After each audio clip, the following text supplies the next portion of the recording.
Hello, আসসালামু আলাইকুম। সবাইকে আবারও স্বাগত জানাচ্ছি। নতুন আরেকটি ভিডিও নিয়ে হাজির হলাম।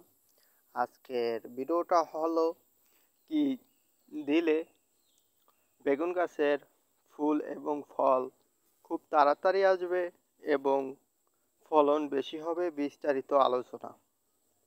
তাহলে ভিডিওটা শুরু করা যাক। প্রথমত আমরা গাছের গোড়ো 6 ইঞ্চি বা 7 ইঞ্চি দুধ দিয়ে সালফার, 2 হলো ম্যাগনেসিয়াম, 3 হলো দস্তা, 4 হলো সালফার, 5 হলো টিএসপি সার, 6 হলো আমাদের এমওপি সার, 7 হলো ইউরিয়া সার, 8 হলো আমাদের বোরন।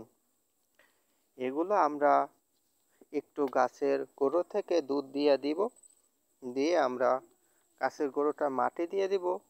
তাহলে আমাদের ওই গাছে সব কিছু ভালো হবে এবং ফলন খুব পরিমাণে হবে। যে সময় আমাদের ফুল এবং ফল দেওয়া শুরু হবে ওই সময় আমরা ইউরিয়া সার আর হলো টিএসপি সার আমরা দিব, দিয়ে আবার আমরা মাটি দিয়ে দিব।